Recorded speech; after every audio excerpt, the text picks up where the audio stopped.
మనకి నచ్చిన వాడు దొంగ ఓట్లు వేసి గెలిచినా, రిగ్గింగులు చేసి గెలిచినా, బెదిరించి గెలిచినా, రౌడీజం చేసి గెలిచినా, ఫ్యాక్షనిజం చేసి గెలిచినా తప్పేమీ లేదు.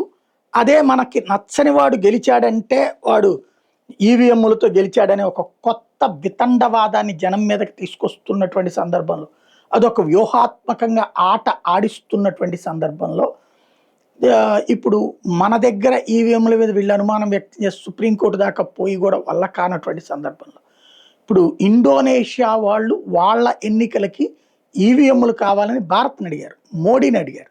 మోడీ దానికి తగిన ఏర్పాట్లు అంటే ఇండియాలో ఉన్న కంపెనీల ద్వారా తయారు చేయించిస్తానన్నారు. మరి ఇప్పుడు ఏమైపోతుంది? ఇప్పుడు మహారాష్ట్రలో బీజేపీ గెలిస్తే ఈవీఎంల ద్వారా గెలిచింది. అదే సందర్భంలో కర్ణాటకలో కాంగ్రెస్ పార్టీ గెలిస్తే ఒరిజినల్గా గెలిచింది. మొన్న జరిగినటువంటి ఎన్నికల్లో కేరళలో కాంగ్రెస్ పార్టీ గెలిస్తే ప్రజల చేత గెలిచింది, అక్కడ ఈవీఎంలు బాగానే పనిచేస్తాయి. తమిళనాడులో విజయ్ గెలిస్తే ఈవీఎంలు బాగానే పనిచేస్తాయి. అదే సందర్భంలో భారతీయ జనతా పార్టీ బెంగాల్లో గెలిస్తే కనుక ఈవీఎంల ద్వారా గెలిచేస్తుంది. ఇది ఒక విచిత్ర వితండవాదాన్ని తీసుకొచ్చేటటువంటి వాళ్ళు. ఇక మరి ఇండోనేషియాలో బీజేపీ గెలుస్తుందని ఏమైనా క్యాంపెయిన్ చేస్తారని తెలియదు. బీజేపీ ఏమన్నా అక్కడికి వెళ్ళి పోటీ చేయాలేమో తెలియదు.